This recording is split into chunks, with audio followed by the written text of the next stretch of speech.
Dear students, आज हम आपको क्लास 7th में चैप्टर है संसाधन तथा उनके प्रकार, इसके बारे में बताएंगे। तो सबसे पहले हम बात कर लेते हैं मनुष्य के प्रारंभिक जीवन की, beginning of the human beings. तो आदि मानव का जीवन पशुओं के समान था और वह जंगली जानवरों की तरह अपने भोजन की तलाश में इधर उधर घूमता फिरता था और धीरे धीरे जब वो इसका समय बीता और विकास की ओर बढ़ा तब उसने धरातल से उपलब्ध अन्य वस्तुओं और पदार्थों का अपने जीवन में प्रयोग किया और उसको अपने उपयोगी बनाना शुरू कर दिया। और उसने इसी क्रम में उसने पत्थर के औजार बनाए और वह उससे अपने आखिर शिकार आदि करने लगा। इसके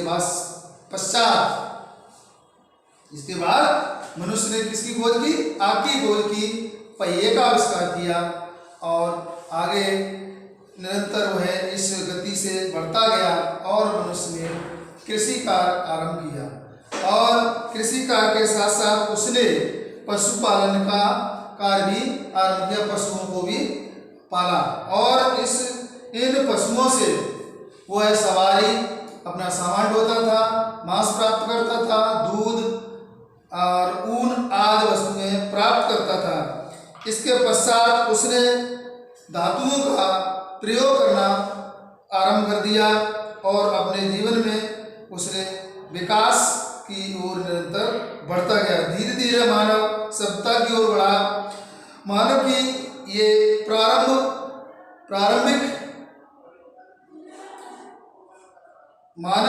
ये प्रारंभिक अवस्था थोड़ी स्लो थी, उसके बाद उसने तीव्र गति से विकास किया। मानव की आर्थिक प्रकृति का आधार क्या है? संसाधन है। प्रकृति के मनुष्य के आर्थिक विकास का जो आधार है वो क्या है? संसाधन है। आप देखिए, संसाधन कहते किसे हैं?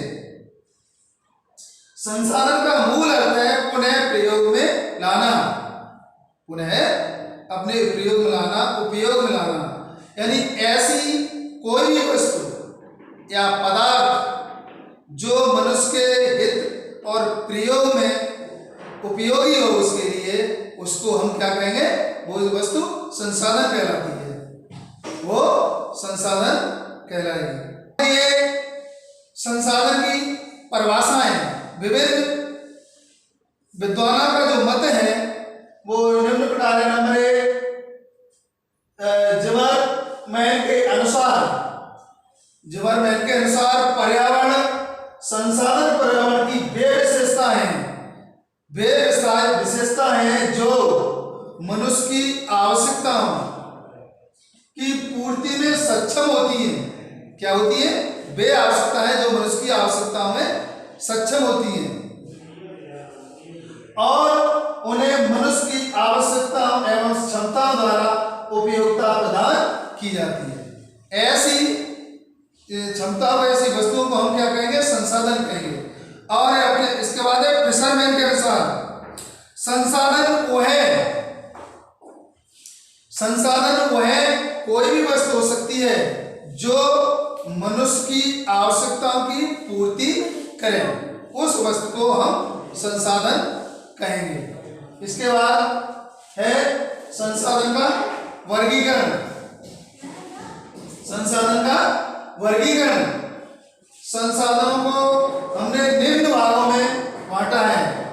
मौलिकता के आधार पर प्राकृतिक संसाधन और मानव निर्मित संसाधन। मौलिकता के आधार पर जो संसाधन है हमारे, वो 2 प्रकार के हैं। नंबर 1 प्राकृतिक संसाधन और नंबर 2 मानव निर्मित। पुनः पूर्ति के आधार पर है नवीकरणीय संसाधन और अनवीकरणीय संसाधन। और नंबर 3 उत्पत्ति के आधार पर जैविक संसाधन और नंबर 2 अजैविक संसाधन। और नंबर 4 है विकास की अवस्था के आधार पर। किसके आधार पर? विकास की अवस्था के आधार पर। नंबर एक संभाव्य संसाधन, जिनकी हमें संभावना रहती है। तो आगे हम अभी आपको बताएंगे। नंबर दो वास्तविकता के आधार पर संसाधन, और नंबर तीन संरक्षित संसाधन। प्राकृतिक संसाधन वे संसाधन हैं, प्राकृतिक संसाधन वे संसाधन हैं जो मनुष्य को प्रकृति द्वारा उपहार में निःशुल्क प्रदत्त किए जाते हैं, प्रदान किए जाते हैं। जैसे भूमि है, जल है, वायु है ना, ऊर्जा है, सूर्य है, प्रकाश आदि।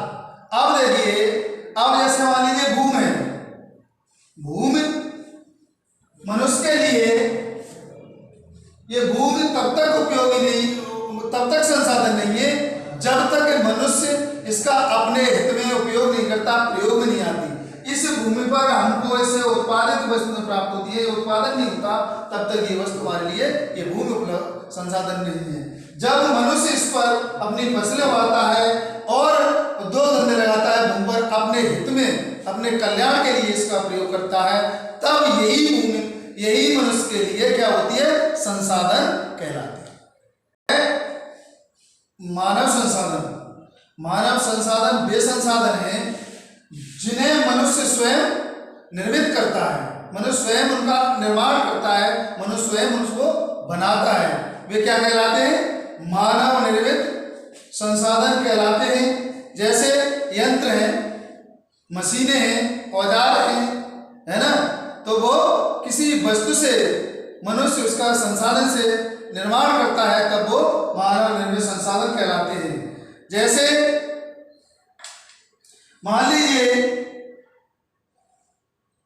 पृथ्वी के अंदर एक लोहा में पड़ा है, लोहा पड़ा हुआ है, तो लोहा तब तक संसाधन नहीं है जब तक मनुष्य उससे कोई दूसरी वस्तु या अपनी उपयोग की वस्तु का निर्माण नहीं कर लेता है, तब तक वो उसके लिए निर्माण नहीं है। अब जब वही वस्तु, वही लोहा से मनुष्य ट्रैक्टर बना लेता है, औजार आदि मशीनें बना लेता है, तो वो लोहा क्या कहलाता है, मनुष्य के लिए संसाधन बन जाता है, वह संसाधन कहलाता है। तो इन्हें हम क्या कहेंगे, मानव निर्मित संसाधन है।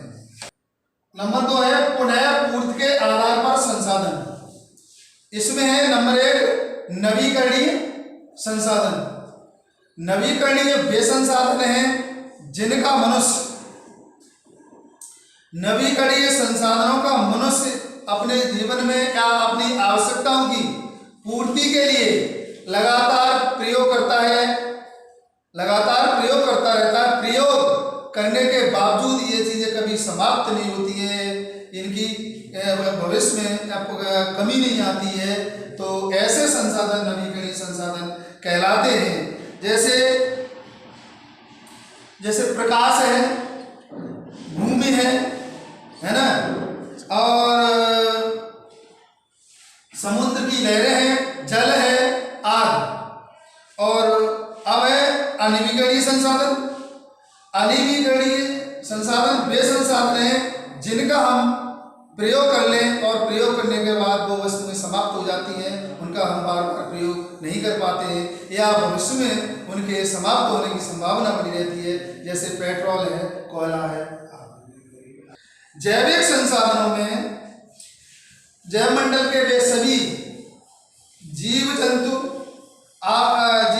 वनस्पति आदि शामिल होते हैं जो जैव मंडल में पाए जाते हैं। इसमें कोयला भी जैविक संसाधन है, क्योंकि उसकी उत्पत्ति वनस्पति और वनस्पति से होती है, इसलिए इसे जीवाश्म ईंधन भी कहा जाता है।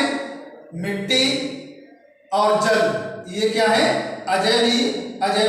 अजैविक संसाधन है और ये नवीकरण योग्य भी है। अब है आपका